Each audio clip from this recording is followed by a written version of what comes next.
नमस्कार, exam happy by Jharkhand channel में आपका स्वागत है। तो दोस्तों जुड़ चुका हूं मैं यहां पर आप सभी के लिए झारखंड शिक्षक पात्रता परीक्षा 2024 की तैयारी को लेकर के। तो आपको बताते चले झारखंड शिक्षक पात्रता परीक्षा 2024 बहुत ही जल्द आपका यहां पर होने जा रहा है। इतने कम समय में आपकी तैयारी करने में बहुत ही यहां पर दिक्कत हो सकती है। आपको बताते चले इसी के साथ बाज़ार में बहुत तरह के बाज़ारू किताब प्रैक्टिस बुक आ गए हैं और आप क्या करेंगे कि यहीं से बाज़ारू किताब या प्रैक्टिस वर्क बुक लेकर के आप तैयारी करेंगे और उस तैयारी के बाद आपका यहाँ पर रिजल्ट होने वाला है 0। ठीक है, तो आपको बता देते हैं कि यदि आप झारखंड शिक्षक पात्रता परीक्षा चाहे आप 1 to 5 या 6 to 8 किसी में भी परचम लहराना चाहते हैं तो अभी न्यू सिलेबस के अनुसार आपको यहाँ पर जो है जैक परीक्षा ले रही है। और जैक जो भी परीक्षा लेती है आप अनुकरण कीजिएगा 2013 का या 2016 का, तो आपका सारा प्रश्न जो था वो जेसीईआरटी या जैक की किताब से आए हुए थे। लेकिन फिर भी लोगों ने बहुत तरह तरह के यहाँ पर परीक्षाओं का किताब पढ़ा जिसमें रिजल्ट बहुत ख़राब हुआ था। लेकिन जिन लोगों ने यहाँ पर जेसीईआरटी टेक्स्ट बुक का पढ़ा था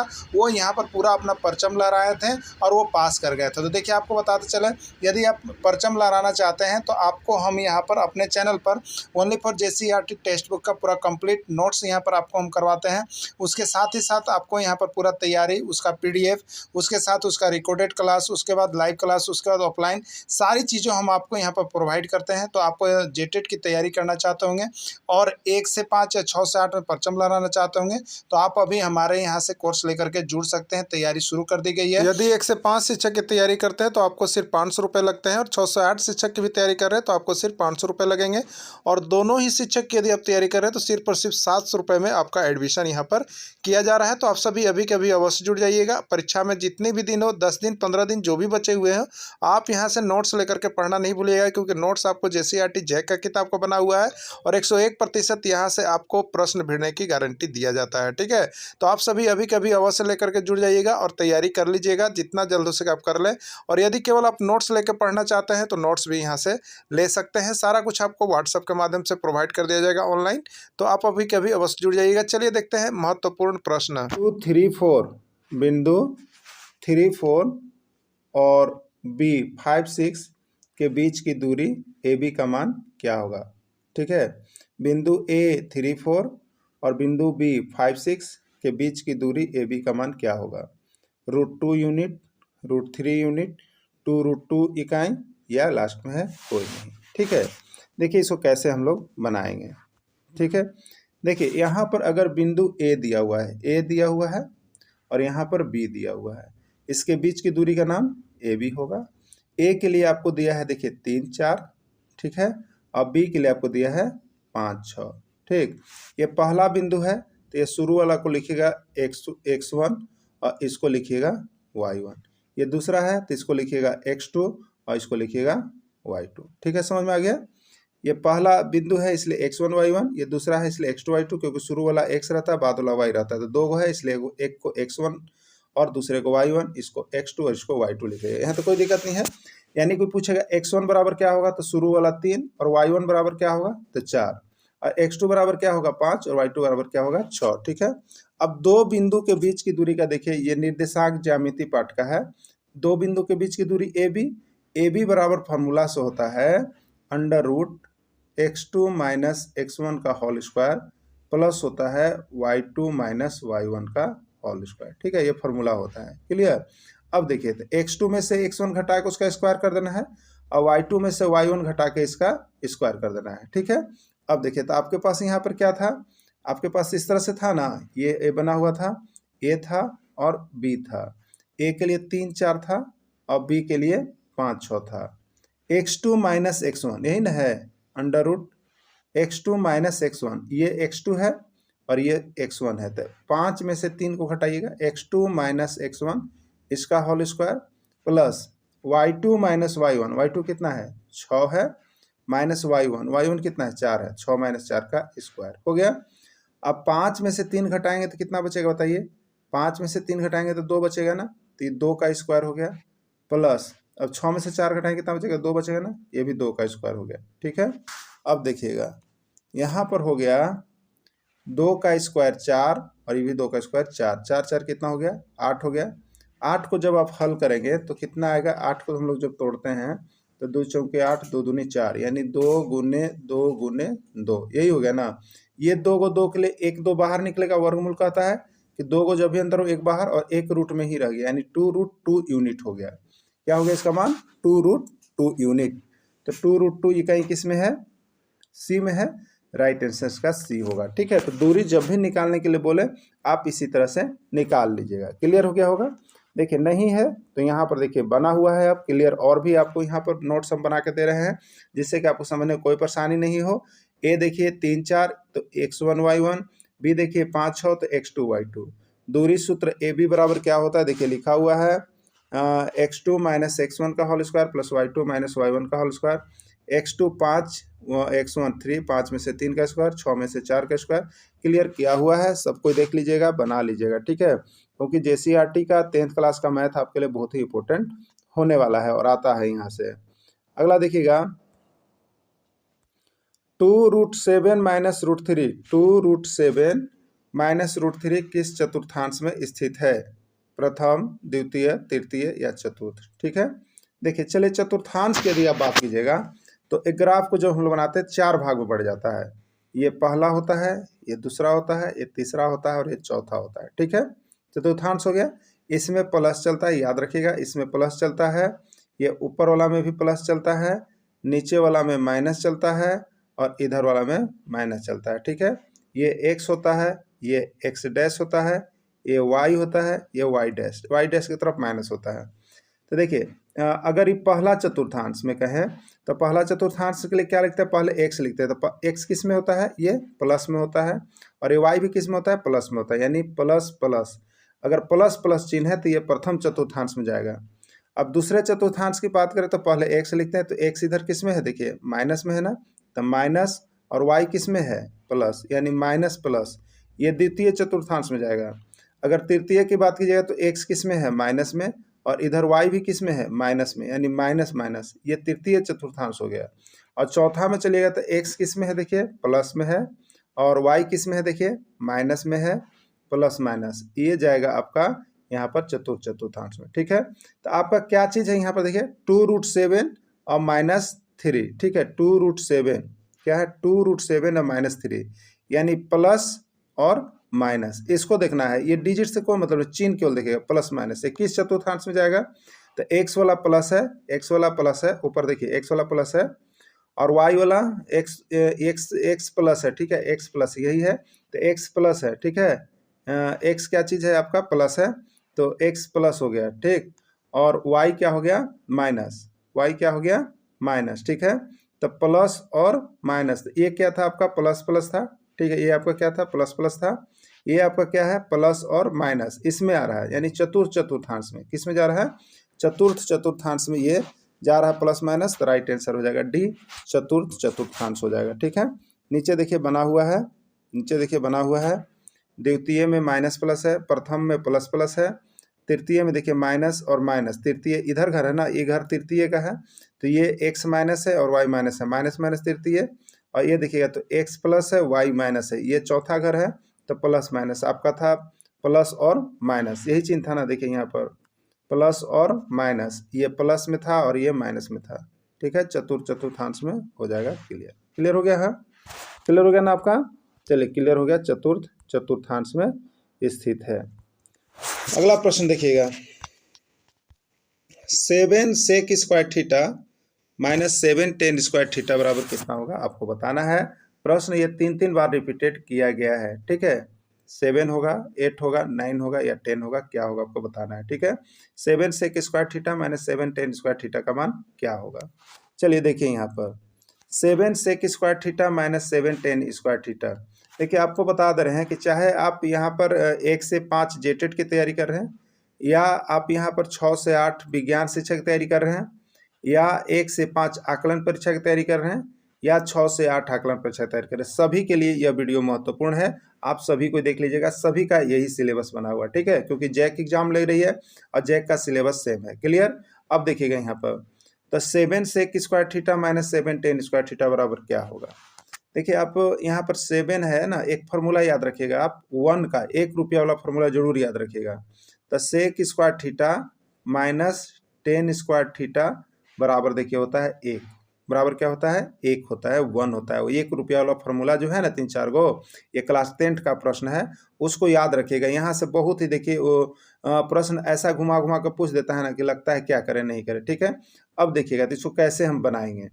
तो 7 sec square theta minus 7 square ten theta का मान पूछा था, तो 7 ले लिए, दोनों में 7 कॉमन है ना, देन दोनों में 7 कॉमन ले लिए, बच गया हमको sec square theta minus 10 square theta, ठीक है। अब देखिए 7 हो गया और ये इंटू में चला गया, ये इंटू में है sec square theta minus 10 square theta. अभी देखिए फार्मूला से क्या होता है, sec square theta minus 10 square theta बराबर 1, तो 7 इंटू इतना के बराबर 1 लिख देंगे। 7 इंटू 1 बराबर कितना हो जाएगा, 7, यही हो जाएगा आंसर, ठीक है, यही हो जाएगा आंसर। तो आंसर कितना हो गया, 7 हो गया। क्लियर, यानी sec square theta minus 10 square theta बराबर 1 हो गया, यानी 7 sec square theta minus 7 10 square theta बराबर 7, यही इसका राइट आंसर हो जाएगा। क्लियर, देखिए यहाँ पर बना हुआ है, इस तरह से आप बना लीजिएगा। ये फॉर्मूला है sec square theta minus 10 square theta 1, 7 sec square theta minus 7 10 square theta, और कॉमन ले लिए हम यहाँ पर 7 sec square theta minus 10 square theta बराबर, देखिए यहाँ पर लिख दिया 7 इंटू 1, और यहाँ पर मान लिखा हुआ है, इसको लिखना नहीं है, आपको समझने के लिए हमने बना दिया है sec square theta minus 10 square theta बराबर 1, इसलिए इसका जगह पर यहाँ पर 1 लिखा गया है। राइट आंसर 7 हो गया। क्लियर, चलिए अगला देखिएगा। एक पासे को एक बार उछाला जाता है, एक पासे को एक बार उछाला जाता है तो सम संख्या आने की प्रायिकता ज्ञात करें, ठीक है। 1/2, 1/3, 2/4, या यहाँ पर दिया हुआ है आपका 5/4, क्या होगा, ठीक है। देखिए पासा आप देखते होंगे, पासा इस तरह से जो बना हुआ रहता है पासा हम लोग का, इसमें क्या होता है, तो इसमें जो है आपको गोटी जो रहता है, क्लियर क्या हुआ रहता है, इधर दो रहता है, तो इधर 3 रहता है, तो इधर 4 रहता है। इस तरह से पासा जो लूडो का गोटी है, ठीक है। तो उसमें कितना होता है, कौन कौन डिजिट होता है पासा में, याद रख लीजिए। तो पासा में होता है 1 2 3 4 5 6, ठीक है, ये होता है। तो पासा को उछाला गया तो इसमें सम संख्या, तो इसमें सम संख्या वाला कौन कौन आने का संभावना होगा बताइएगा। 2 आ सकता है सम में, 4 आ सकता है सम में, 6 आ सकता है सम में, ठीक। तो अब जब हम पासा को फेंक रहे हैं, दिमाग में रखिएगा, जब हम पासा को गिरा रहे हैं तो किसी ने आपको बोला कि सम संख्या आएगा, तो अब आपको दिमाग में सोचिए कि वो बोल रहा है कि सम संख्या आएगा, इसका मतलब क्या संभावना बन सकता है सम संख्या का। तो सम संख्या के लिए 3 को संभावना बन सकता है आपके दिमाग में। अरे यार, या तो 2 आएगा, या तो 4 आएगा, या तो 6 आएगा, उसके छोड़ के तो कुछ नहीं बनेगा आपके दिमाग में, नहीं बनेगा ना, नहीं। तो संभावना क्या गो बन रहा है सम संख्या का, तो सम संख्या का संभावना आपके दिमाग में 3 गो बन रहा है, ठीक है। और ये टोटल नंबर क्या गो है, तो टोटल नंबर पासा के लिए जब भी आएगा तो 6 गो रहेगा, ठीक है।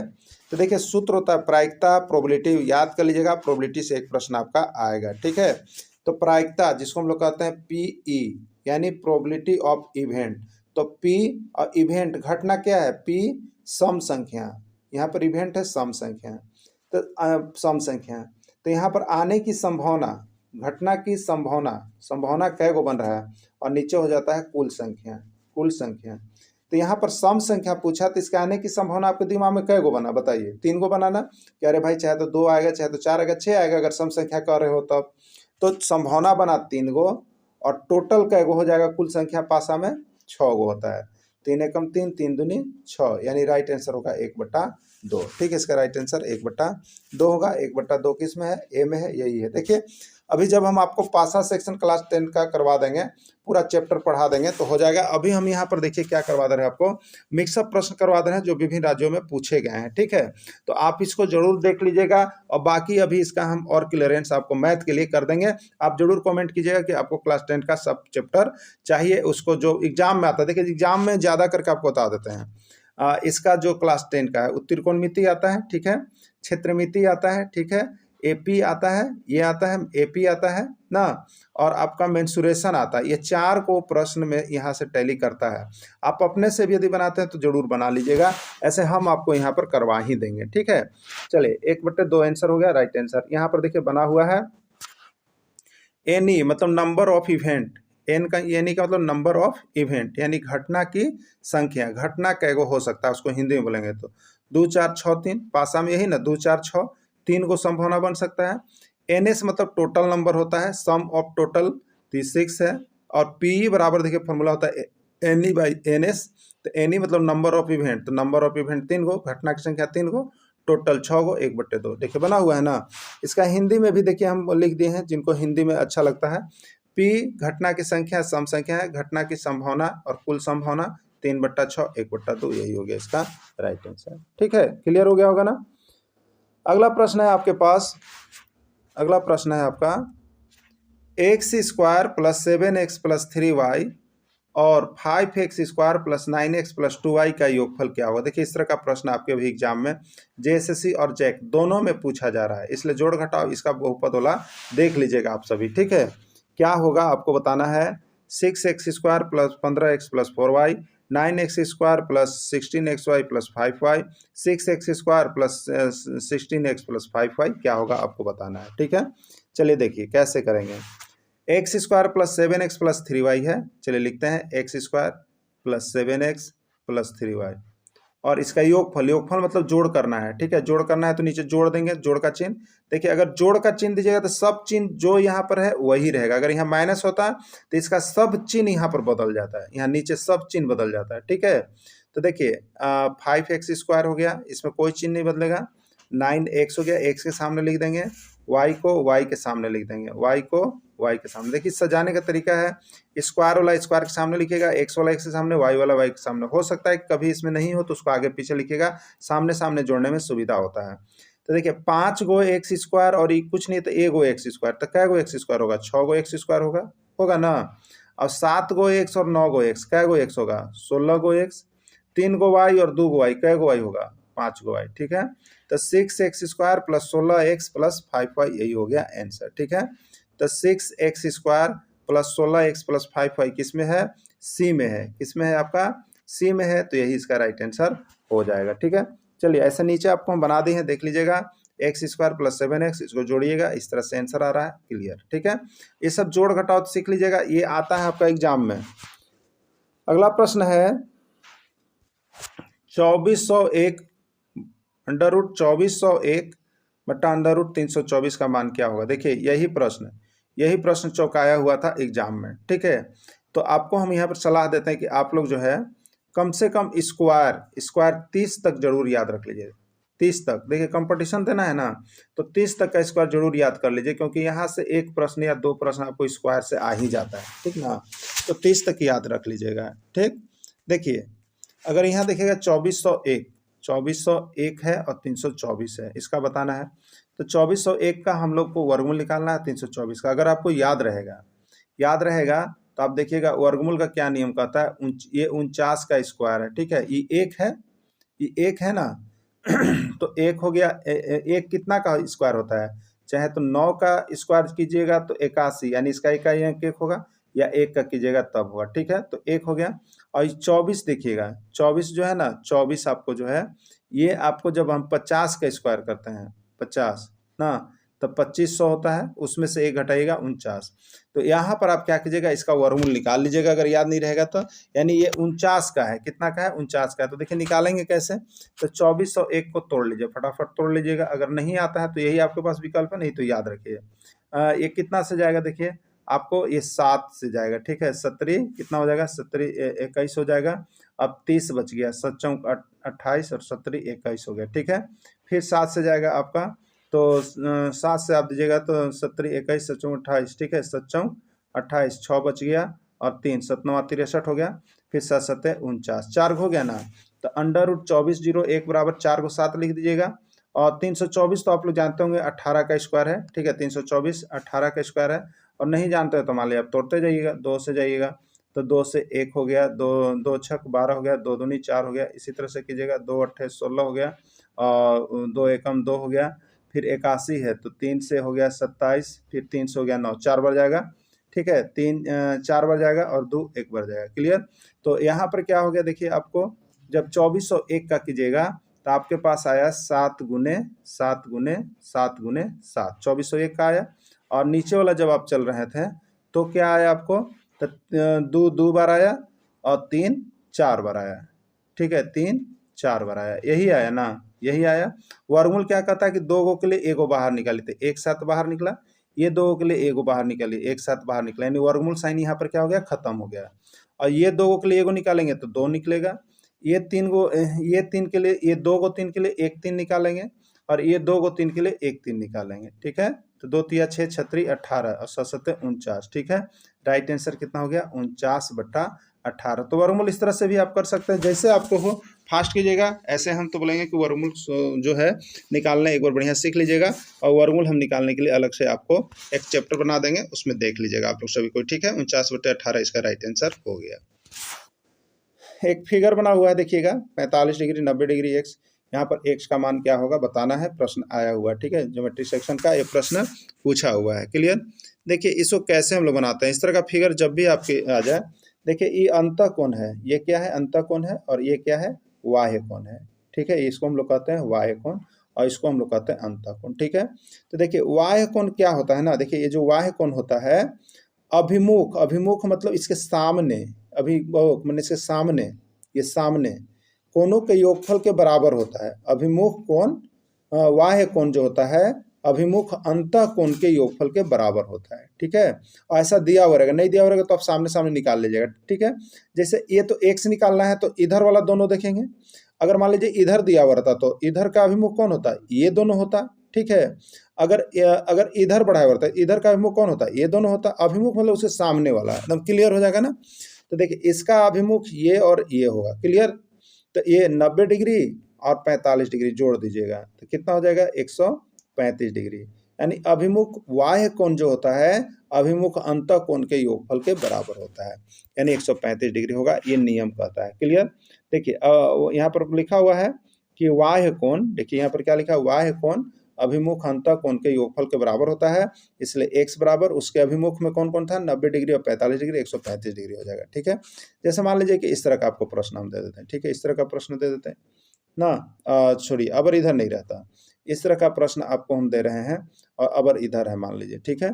और यहाँ पर है आपको 30 डिग्री और यहाँ पर है आपको 40 डिग्री, ठीक है। और यहाँ पर बताना है x का मान, तो क्या कीजिएगा इसको आप बना करके हमको बताइएगा। ये बाह्य कोण है, इसका मान क्या होगा, तो फटाक से आप देखिएगा तो हो जाएगा इधर 30 डिग्री और इधर 40 यानी 70 डिग्री आंसर लिखिएगा ना, इसके अभिमुख में ये सामने है, अभिमुख इसको देखेगा तो इधर दोनों दिखाई देगा उसको सामने, तो यही होता है योगफल ना। अब एक आप बना करके हमको कॉमेंट कीजिएगा, ठीक है, एक बना करके हमको कमेंट कीजिएगा। इसको हम अबर डायरेक्शन चेंज कर देते हैं, अबर हम ऊपर का दे देते हैं, ठीक है, ऊपर का दे दिए, क्लियर, ऊपर दे दिए और यहाँ पर दे दिए वाई।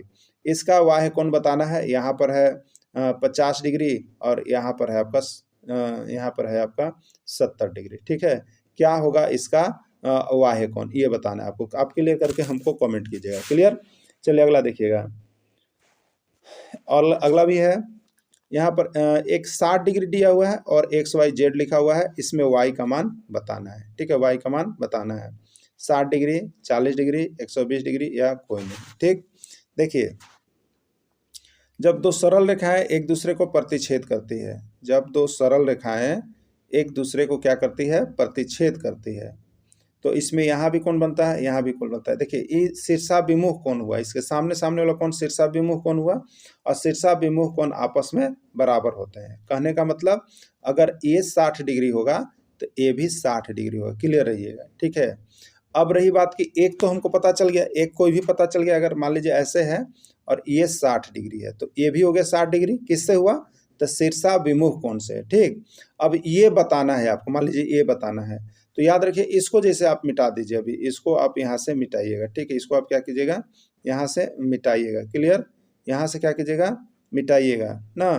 तो मिटाइएगा जब आप यहाँ से तो आप देखिएगा यहाँ पर क्या हो जाएगा आपका, तो ये ऐसे बनेगा, ये ऐसे बनेगा और ये ऐसे बनेगा। मान लीजिए 60 डिग्री था और ये यहाँ पर क्या हो जाएगा, तो एक सरल रेखा पर कितना डिग्री का कोण बनता है, जैसे एक सरल रेखा है इस पर कितना डिग्री कोण बनेगा 180 का बनेगा, यानी इधर और इधर दोनों मिला के कितना होगा 180, तो इस 60 हो गया तो इधर कितना बचेगा, तो 180 में से 60 घटाइएगा तो ये 120 बचेगा, ठीक है। तो ये 60 है तो ये कितना हो गया 120 हो गया। एक सरल रेखा पर 180 डिग्री कोण बनता है, चाहे उसमें देखिए 10 भी रेखा आ जाए, जैसे इस तरह का आपको कोई प्रश्न दे दे, इस तरह का आप पूछे, जैसे यहाँ दे दे यहाँ दे दे यहाँ दे दे यहाँ ऐसे दे दे, ये 10 डिग्री दे दिया, ये 20 डिग्री दे दिया, ये x दे दिया, ये y दे दिया, तो ये 40 दे दिया, तो 10 और 20 30 और 40 70, x का मान क्या होगा पूछ दिया आपसे, तो 180 में से 70 घटा दीजिएगा वही x का मान होगा तो 110 हो जाएगा, क्लियर हो गया ना।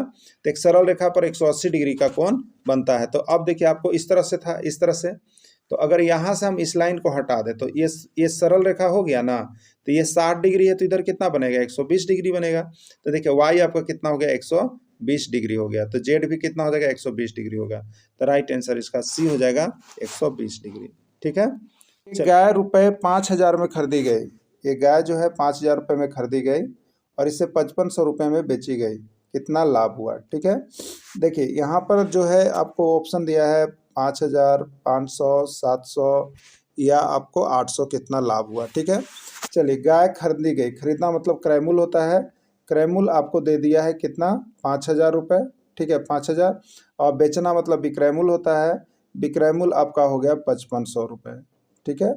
देखिए विक्रय मूल्य बड़ा है, विक्रय मूल्य बड़ा है, क्रय मूल्य छोटा है। जब विक्रय मूल्य बड़ा हो और क्रय मूल्य छोटा हो तो इस कंडीशन में लाभ होता है। ठीक है। और लाभ बराबर बढ़का में से छोटका घटता है, तो विक्रय मूल्य माइनस क्रय मूल्य हो जाता है। लाभ बराबर विक्रय मूल्य माइनस क्रय मूल्य, तो विक्रय मूल्य है 5500 रुपया और क्रय मूल्य है 5,000 रुपये। घटा देंगे तो 5500 में 5,000 जाएगा, यानी 500 रुपया बचेगा, यानी लाभ जो होगा आपको 500 रुपया होगा। 500 रुपया किस में है, बी में है, राइट आंसर इसका बी हो जाएगा। बाकी यहाँ पर देखिए नोट्स जिनको प्रॉब्लम है वो बना बनाया हुआ इसमें साथ में है, आप देखते चलिएगा, बनाते चलिएगा, प्रैक्टिस करते रहिएगा। ठीक है। चलिए अगला प्रश्न है, एक बकरी 12,000 रुपये में खरीदी गई और 12,000 रुपये में ही बेच दी गई, लाभ या हानि ज्ञात कीजिए। ठीक है। 1200 रुपये लाभ, 120 रुपये हानि, न तो लाभ न तो हानि, और सी में है 12,000 रुपये लाभ, क्या होगा बताना है आपको। ठीक है। तो बकरी खरीदी कितने में गई, खरीदी यानी क्रय मूल्य, क्रय मूल्य है आपका कितना 1200 रुपये, अब बेचा कितना में गया विक्रय मूल्य, तो विक्रय मूल्य बराबर भी कितना है 12,000 रुपये। ठीक है। देखिए अगर क्रय मूल्य और विक्रय मूल्य दोनों समान हो जाए, इक्वल हो जाए, कोई बड़ा कोई छोटा ना हो, तो उस कंडीशन में न तो लाभ होगा न तो हानि होगा। ठीक है। न तो लाभ होगा न तो हानि होगा, जितना में लिए उतना ही में बेच भी दिए, न तो लाभ न तो हानि। ठीक है। राइट आंसर इसका सी हो जाएगा। क्लियर हो गया होगा आप सभी को। चलिए अगला प्रश्न देखिएगा, अगला है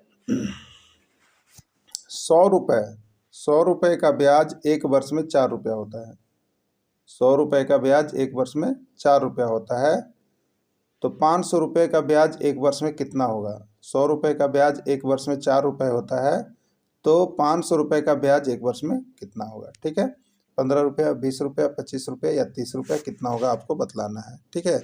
चलिए देखिए 100 रुपये का ब्याज एक वर्ष में कितना है 4 रुपया।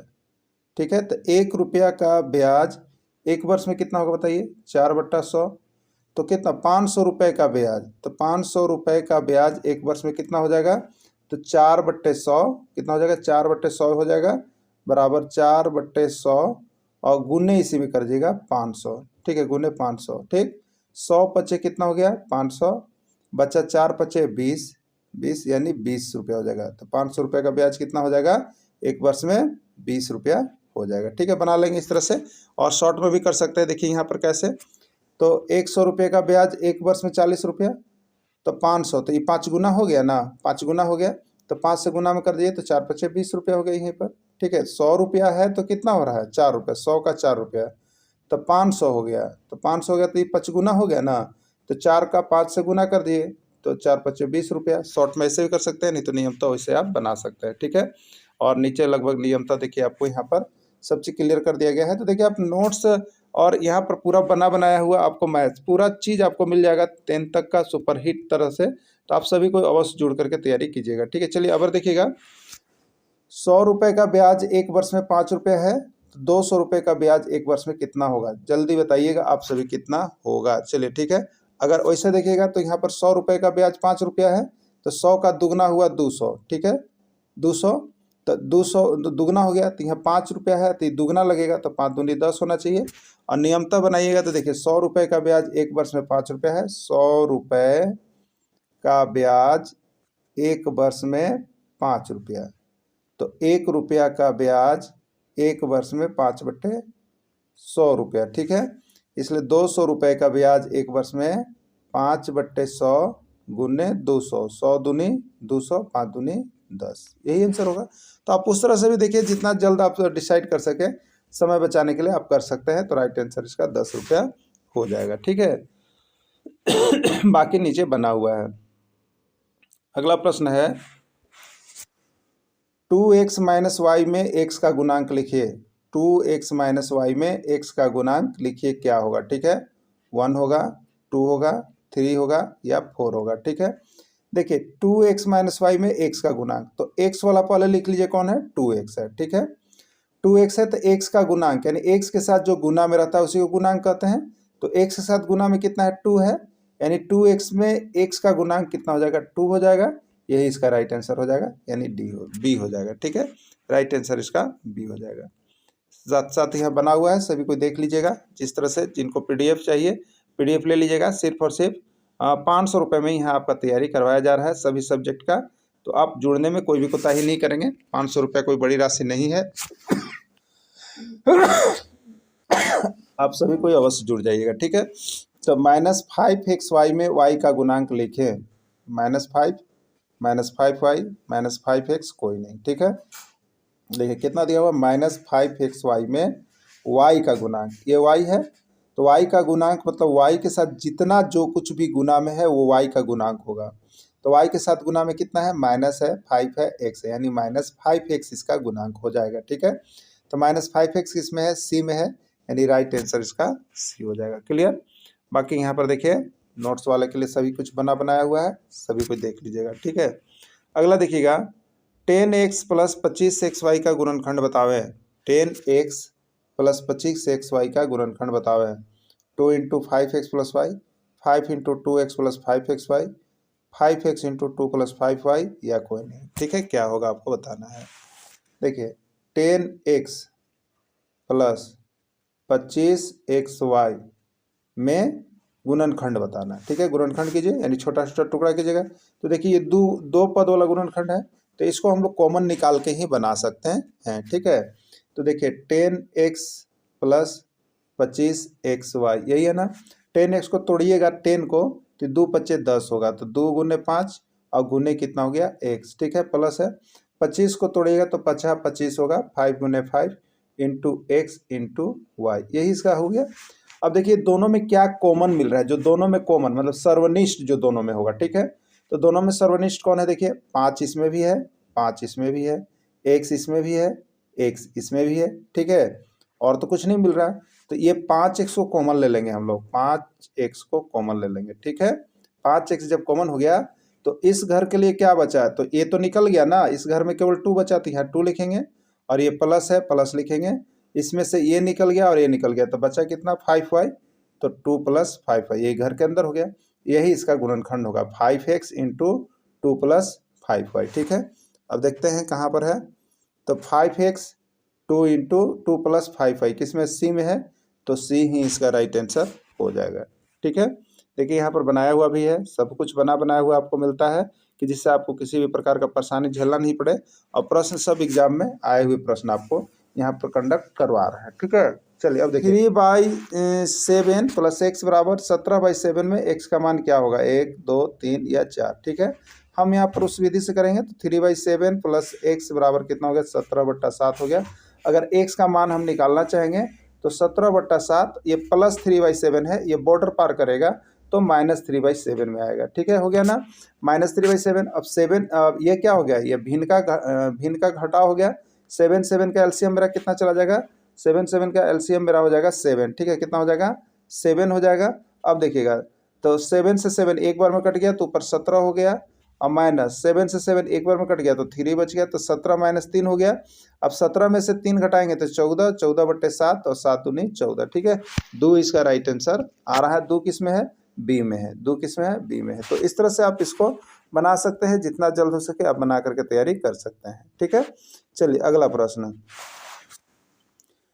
एक आयत की लंबाई तथा चौड़ाई का अनुपात 3:2 है, लंबाई तथा चौड़ाई का प्रतिशत बतावे। ऐसा प्रश्न बहुत बार आया हुआ है। ठीक है, और प्रश्न आया हुआ भी है आपके शिक्षक पात्रता परीक्षा में। ठीक है, तो सब तरह का प्रश्न आपको यहाँ पर मिलेगा, बस प्रैक्टिस सब करते रहने की जरूरी है, एग्जाम बहुत जल्द हो जाएगी।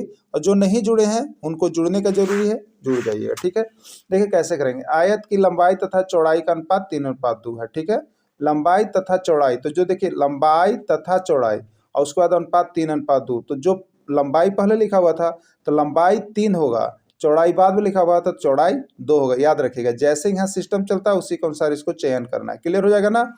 चलिए अब देखिएगा, तो इसका ऑप्शन दिया हुआ है लंबाई 60%, चौड़ाई 40%, लंबाई 30%, चौड़ाई 70%, लंबाई 60%, चौड़ाई 70% या कोई नहीं। ठीक है, चलिए अब क्लियर करते हैं।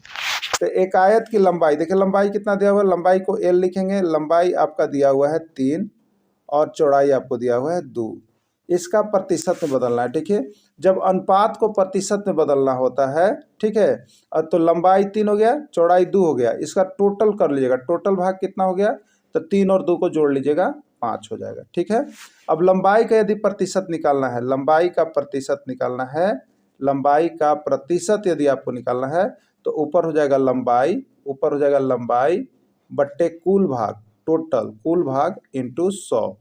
तो लंबाई कितना है आपका 3 है, टोटल यहाँ कितना हुआ लंबाई चौड़ाई का टोटल 5 हो गया, 3/5 और गुने 100। तो 5 20 से 100 और 20 तिहाई 60, यानी लंबाई 60% हो गया। ठीक है, लंबाई निकल गया।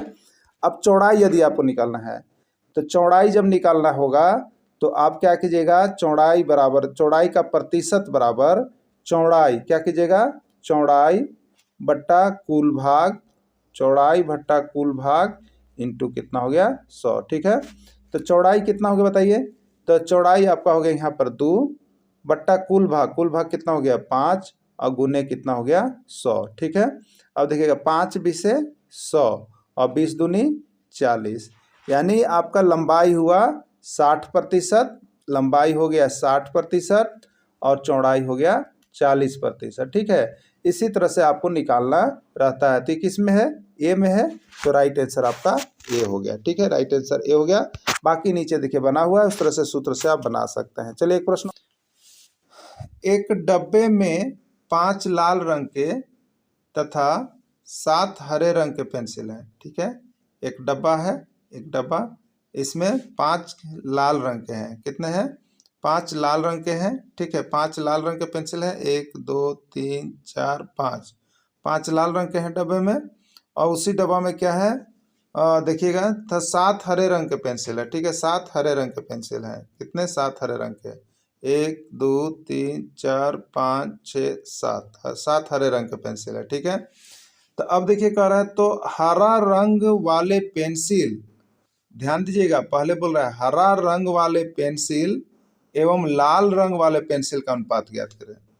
हरा रंग वाला पेंसिल और लाल रंग, देखिए जो पहले लिखा है उसका पेंसिल का संख्या पहले लिखाएगा और जो बाद में लिखा है उसका पेंसिल का संख्या बाद में लिखाएगा। ठीक है, तो हरा रंग वाले पेंसिल एवं लाल रंग वाले पेंसिल का अनुपात ज्ञात कीजिए। ठीक है, तो हरा रंग वाला पेंसिल क्या गो है, देखिए यहाँ पर 7 गो है, हरा रंग, और लाल रंग वाला पेंसिल क्या गो है, 5 गो है, 5 हो गया। ठीक है, तो 7:5 इसका राइट आंसर हो जाएगा। ठीक है, 7:5 इसका आंसर हो जाएगा, इसमें कोई आपको डाउट नहीं है। ठीक है, इसी तरह से इसको निकाला जाता है। तो इसमें ऑप्शन है 5:7, 7:5, 4:5, 6:7, तो कितना हो जाएगा, 7:5 इसका राइट आंसर हो जाएगा। क्लियर, कितना हो गया, 7:5 हो गया है। ठीक है, यही है। चलिए अगला देखिएगा, 3 छाता का मूल्य 180 रुपया है, 3 छाता का मूल्य 180 रुपया है, तो 7 छाता का मूल्य क्या होगा, 240, 260, 290 या क्या होगा आपको बतलाना है। ठीक है, 7 छाता का मूल्य क्या होगा आपको बतलाना है। ठीक, तो देखिए ये एक एक नियम पर बनेगा, किस पर बनेगा, एक एक नियम पर बनेगा। ठीक है, तो देखिए इसको हम लोग क्या करेंगे, 3 छाता बराबर कितना है 180 रुपया, तो 1 छाता बराबर कितना हो जाएगा आप बताइएगा, 180/3 हो जाएगा। और 7 छाता का मूल्य कर रहा है, 7 छाता, इसलिए 7 छाता बराबर कितना हो जाएगा, 7 छाता बराबर हो जाएगा 180/3, और इसी में गुना करेंगे 7। 3 से 180 क्या बार में कटेगा, 60 बार में कट गया ना। और 60 गुने 7 करेंगे तो कितना होगा, 420 आएगा। कितना आ जाएगा, 420 आएगा। ठीक है, 420 किस में है, डी में ऑप्शन है 420, तो 420 ही इसका राइट आंसर हो जाएगा। ठीक है, चले देखिए यहाँ पर नीचे आपको हमने तो ऊपर बता ही दिया नीचे आपको बना भी दिए। देखिए बहुत सारी सुविधा हम आपको अपने चैनल पर देते हैं, जिससे कि आपको किसी तरह का कोई डाउट, कोई दिक्कत होगा ही नहीं होगा। ठीक है, तो आप केवल जुड़ करके देखिए, यहाँ पर बहुत ही सस्ते रेट पर भी आपको हम यहाँ पढ़ाते हैं। सिर्फ 500 रुपये में आपकी तैयारी हो रही है, और घर बैठे वो भी, और बात करने की सुविधा रहेगी। तो आप सभी जुड़ करके जरूर कीजिएगा। ठीक है, तो देखिए एक एक नियम से क्या कहता है, 3 छाता 180, 100 छाता 7 छाता किया हुआ था, बता दिया हमने। क्लियर। चलिए, 3 आदमी मिलकर एक दिन में 6 फीट गड्ढा खोदते हैं। ठीक है, 3 आदमी मिलकर एक दिन में 6 फीट गड्ढा खोदते हैं, तो 4 आदमी मिलकर एक दिन में कितना फीट गड्ढा खोदेंगे। ठीक है, देखिए 8 फीट, 10 फीट, 6 फीट कितना खोदेंगे आपको बताते हैं। देखिए ये भी एक एक नियम पर चला जाएगा। 3 आदमी एक दिन में कितना, 6 फीट, तो एक आदमी एक दिन में कितना, 6/3। तो यहाँ पर 4 आदमी कितना होगा, 4 आदमी कितना होगा आपको बताना है। तो 4 आदमी हो जाएगा 6/3 है, उसमें 4 कर देंगे। 3 दूनी 6, 4 दूनी 8, यानी 8 फीट गड्ढा खोदेंगे। ठीक है, कितना खोदेंगे, 8 फीट गड्ढा को खोदेंगे मिल करके। क्लियर। राइट आंसर ए हो गया। देखिए यहाँ पर बना हुआ है 8 फीट। ठीक है, कितना है, 8 फीट। अगला देखिएगा, 30 आदमी किसी कार्य को 24 दिन में कर सकते हैं, तो 18 आदमी उसी काम को कितने दिन में पूरा करेंगे। देखिए एक चीज याद रखिएगा, आदमी और दिन पर आधारित प्रश्न, आदमी और दिन पर आधारित प्रश्न रहेगा, तो उसको एक शॉर्टकट फॉर्मूला से हम लोग बनाते हैं। तो प्रश्न को परख लीजिएगा कि आदमी और दिन वाला है कि नहीं। आदमी रहेगा और उसी कार्य को इतना दिन में करेगा। ठीक है, आदमी और दिन पर आधारित प्रश्न है। ठीक है, तो देखिए इसके लिए होता है, जिससे पहला समीकरण, जहां पूर्ण विराम होगा वहां पहला समीकरण हो गया। जैसे 30 आदमी किसी कार्य को 24 दिन में कर सकते हैं, ये पहला समीकरण हो गया। अब यहाँ पर पूर्ण विराम हो गया। अब यहाँ से दूसरा स्टार्ट हो रहा है, 18 आदमी उसी काम को कितने दिन में पूरा करेंगे। ठीक है, यहाँ पर आदमी दे दिया, दिन निकालना है। यहाँ पर आदमी और दिन दोनों दिया रहेगा, तो एक में जिसमें पूरा शुरू बार होगा या लास्ट में कहीं भी होगा, आदमी और दिन दोनों दिया हुआ रहेगा, और एक में दो में से एक दिया हुआ रहेगा। बस इसी तरह से बनाना है। ठीक है, तो देखिए पहले समीकरण से जो आदमी होता है, पहले समीकरण से जो आदमी होता है, तो उस आदमी के लिए M1 लेते हैं और उस दिन के लिए D1 लेते हैं। ठीक है, दूसरे समीकरण से जो चलते हैं तो उसके लिए M2 लेते हैं, और दिन पूछ रहा है तो उसके लिए D2 लेते हैं। ठीक है, इसी को फॉर्मूला को याद रखिएगा।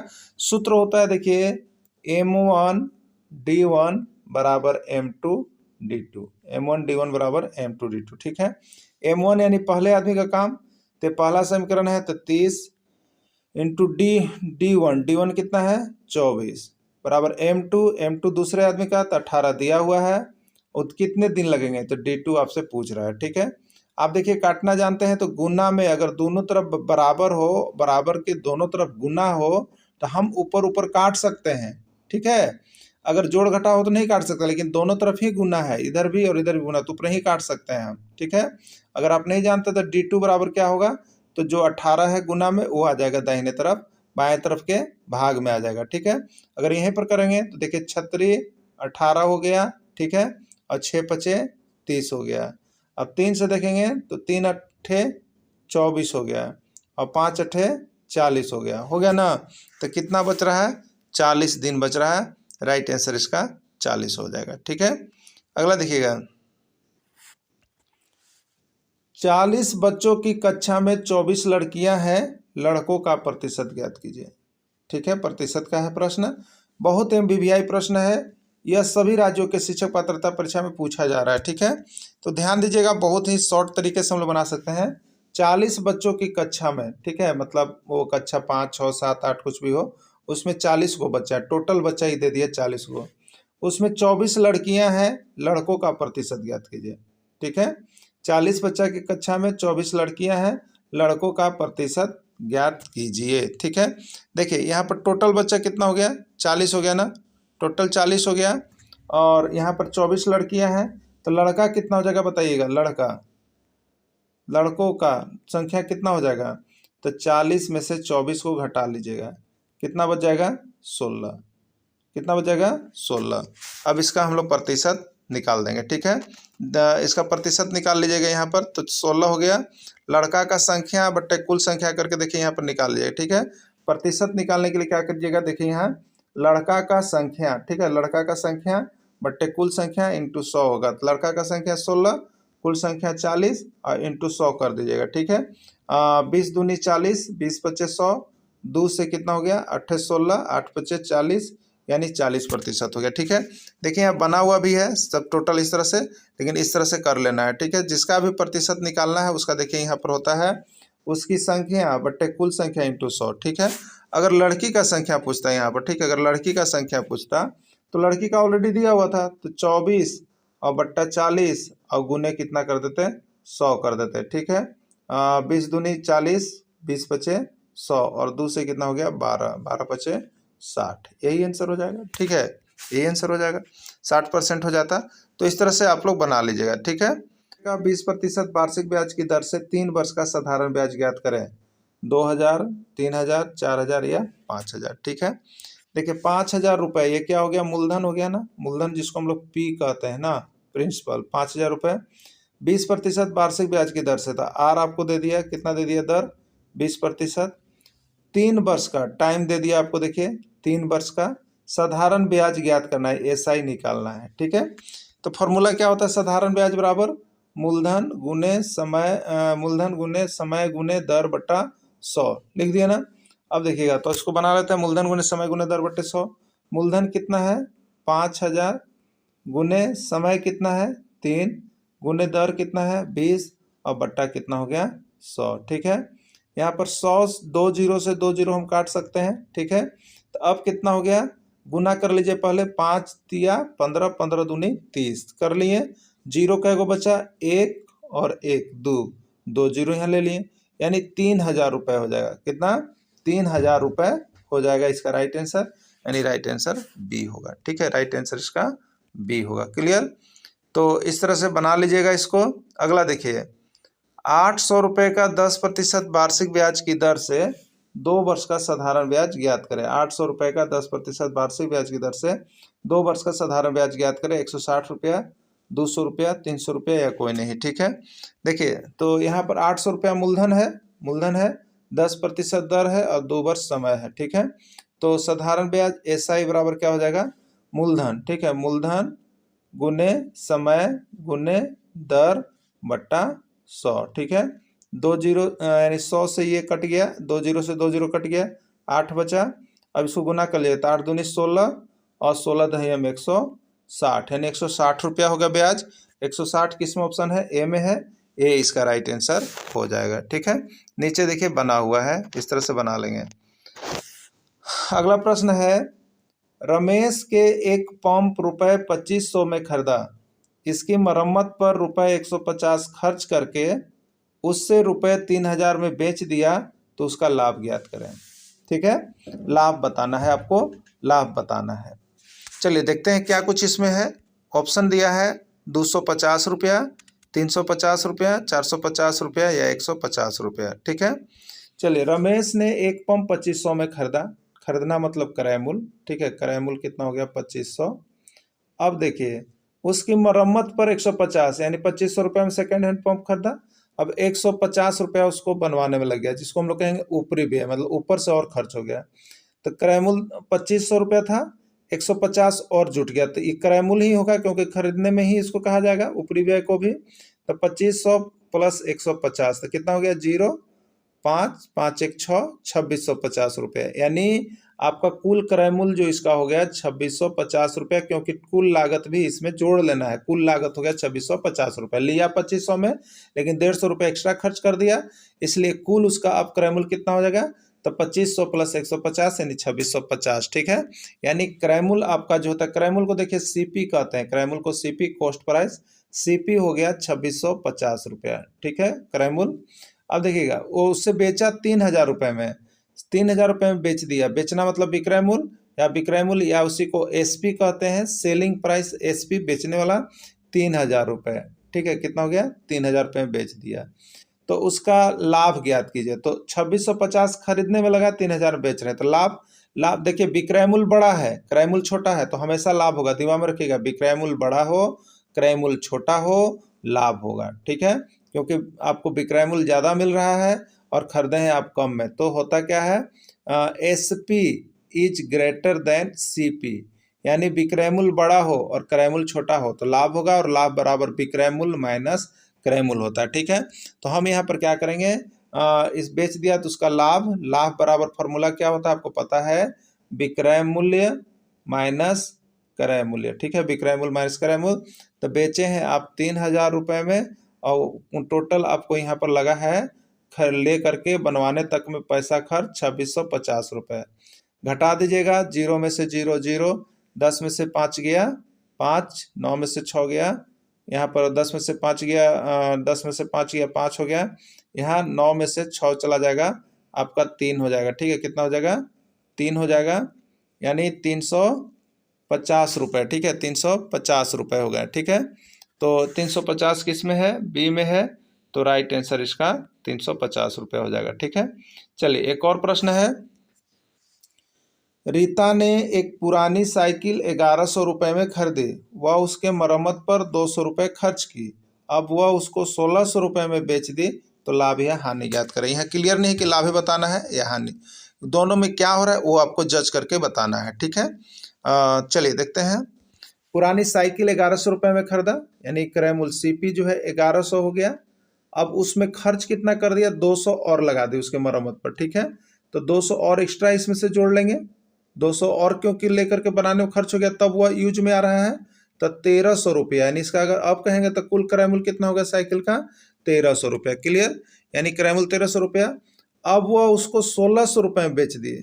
चलिए 1300 रुपया बनवाने तक का खर्चा था, अब बेच दी 1600 में, यानी विक्रय मूल्य कितना है इसका, 1600 है। ठीक है, तो देखिए क्रय मूल्य 1300, क्रय मूल्य कितना हो गया, क्रय मूल्य बराबर 1300 और विक्रय मूल्य कितना हो गया, तो विक्रय मूल्य बराबर हो गया 1600।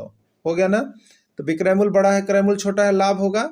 याद हो गया ना, पहला चीज डिसीजन करना था लाभ या हानि, तो लाभ हो गया पहला चीज, और लाभ कितना हो गया, तो 1600 माइनस 1300 बराबर 300 रुपये। कितना हो गया, 300 रुपये। ठीक है, चलिए ऑप्शन देखते हैं। यहाँ पर है लाभ 300 रुपये, लाभ 350 रुपये, हानि 300 रुपये, हानि 350 रुपये। तो सबसे पहला चीज ये दोनों तो कट जाएगा, हानि नहीं लाभ हो रहा है, और लाभ कितना हुआ 300 रुपया। राइट आंसर ए हो जाएगा। ठीक है, राइट आंसर ए हो जाएगा। चलिए अगला देखिएगा, 3x माइनस 36 का गुणनखंड ज्ञात करें। 3x माइनस 36 का गुणनखंड ज्ञात करें। 3x minus 12, 3x plus 12, 3x minus 13 या कोई नहीं। ठीक है, देखिए गुणनखंड के लिए आपको क्या करना है, 3x माइनस 36 दिया है। ठीक है, ये 2 अंक वाला है, तो 3 को तोड़ेंगे तो 3 ही रहेगा, 3 इंटू एक्स, और माइनस 36 को तोड़ेंगे तो 3 गुने 12 कर सकते हैं हम। ठीक है, ये एक डिजिट है, ये एक डिजिट है, इसमें क्या कॉमन मिल रहा है दोनों में, तो इसमें भी 3 मिल रहा है, इसमें भी 3 मिल रहा है, तो 3 कॉमन ले लेंगे, तो इस वाला में क्या बच जाएगा, x बच जाएगा, और ये वाला में क्या बच जाएगा, माइनस 12, यानी इसका गुणनखंड होगा 3x माइनस 12। ठीक है, 3x माइनस 12 किसमें, ए में है, तो ए इसका राइट आंसर हो जाएगा। बाकी नीचे देखिए आपको बना हुआ है। अगला प्रश्न है, 21x square y q minus 27x q y square का गुणनखंड ज्ञात करें। इसका गुणनखंड निकालना है, 2 पद वाला ये जो है इसका गुणनखंड निकालना है आपको। ठीक है, इसके लिए क्या करते हैं, तो फैक्टर को तोड़ लीजिएगा। 21 को हम लिख सकते हैं 3 गुने 7 लिख सकते हैं ना, और एक्स स्क्वायर को लिख सकते हैं x गुने x, और वाई क्यू को लिख सकते हैं y गुने y। ठीक है, देखिए बड़ा डिजिट हो रहा है इसलिए यहाँ पर प्रॉब्लम हो जाता है। अब देखिएगा प्लस, यहाँ पर प्लस देखिएगा 27 है, तो 27 को हम लिख सकते हैं 3 गुने 9, और एक्स क्यू है, यानी एक्स को 3 बार लिख सकते हैं, और वाई स्क्वायर है तो वाई को 2 बार लिख सकते हैं। देखिए अब कॉमन क्या मिल रहा है, तो 3 इसमें भी है, 3 इसमें भी है, और 3 इसमें भी है, तो कॉमन निकल गया 3। ठीक है, अब देखिएगा एक्स जो है 2 गो इसमें भी है, एक्स है, लेकिन एक्स 2 गो दोनों में मिल रहा है, जैसे एक्स 2 गो और एक्स 3 गो, तो 2 गो तो दोनों में मिल जा रहा है, तो एक्स 2 गो निकल जाएगा, एक्स 2 गो निकल जाएगा। यहाँ पर हम यहाँ पर कॉमन ले लिए, तो एक्स 2 निकल गया। अब वाई का देखिए, तो वाई 3 गो है, वाई 2 गो है, तो वाई 2 गो सब में है। ठीक है, तो 3x स्क्वायर वाई स्क्वायर हो गया। अब इसमें से देखिए एक्स स्क्वायर निकल गया और वाई स्क्वायर निकल गया, तो इसमें कितना बच गया, तो 7, इसमें बच गया 7xy, इसमें कितना बच गया 7x स्क्वायर निकल गया है, तो 7y बच गया। ठीक है, क्या बच गया, 7y बच गया। और फिर देखिएगा तो इसमें क्या बच गया आपका, प्लस है तो प्लस हो गया। अब इसमें क्या बच गया, y निकल गया है, तो 9 बच गया। कितना बच गया, 9 और x बच गया। ठीक है, 9x बच गया। तो यहाँ पर 3x स्क्वायर y² 7x कितना हो गया 7y प्लस 9x हो जाएगा, यानी राइट आंसर ये हो जाएगा। ठीक है, इसी तरह से इसको यहाँ पर कंप्लीट करना है। बाकी देखिए यहाँ पर लंबे में बने हुए हैं, अगर वहाँ पर आपको दिक्कत हुआ तो यहाँ पर देखिए बनाया हुआ है, इसको आप देख करके बना लीजिएगा, क्लियर हो जाएगा। अगला प्रश्न है, किसी संख्या के 3 गुने में 8 जोड़ने पर 32 प्राप्त होता है तो वह संख्या ज्ञात कीजिए। बहुत बार प्रश्न पूछा गया है, ऐसा प्रश्न आपके एग्जाम में आ रहा है। ठीक है, किसी संख्या के 3 गुने में 8 जोड़ने पर 32 प्राप्त होता है, वह संख्या ज्ञात कीजिए। ठीक है, वह संख्या हमको मान लिए कि x है, वह संख्या मान लिए कि x है। ठीक है, तो 3 गुना मतलब 3 से गुना कीजिए, तो संख्या के 3 गुना, तो संख्या x है उसमें 3 से गुना किए हैं, तो किसी 3 गुना हो गया, संख्या का 3 गुना 3 से गुना है, में 8 जोड़ने का रहता है, 8 जोड़ दीजिए, पर 32 प्राप्त होता है, यानी रिजल्ट बराबर 32 प्राप्त हुआ। ठीक है, तो संख्या ज्ञात कीजिए, तो संख्या ज्ञात कर लीजिए, यानी आपके पास अब यहाँ पर जो चर राशि बन गया, समीकरण बन गया, वो 3x + 8 बराबर 32 बन गया। इसको सॉल्व कर लीजिएगा आप। ठीक है, तो क्या हो जाएगा 3x बराबर जब हम करेंगे तो 8 को किधर लेंगे, दाहिने तरफ, तो बराबर में पहले 32 था तो 32 लिखाएगा, और 8 जा रहा है इसलिए प्लस है, तो जब बाउंड्री पार करेगा तो माइनस हो जाएगा। ठीक है, 3x बराबर कितना, 32 में से 8 जाएगा, आपका बच जाएगा अब 24। ठीक है, अब x बराबर क्या होगा, 3x बराबर आपको कितना आ गया है 24। x निकालना है तो x के साथ जो अंक x बराबर जैसे ही लिखेंगे तो जो बराबर के बाद लिखा हुआ रहता है उसको पहले आप लिखिएगा। अब x के साथ जो राशि गुना में है वो जब दाहिने तरफ जाएगा तो वो भाग में बन जाएगा, तो 24/3 हो जाएगा। ठीक है, 24 में 3 से यानी 8, यानी वह संख्या 8 है। ठीक है, 8 किस में ऑप्शन है, सी में ऑप्शन है, सी इसका राइट आंसर हो जाएगा।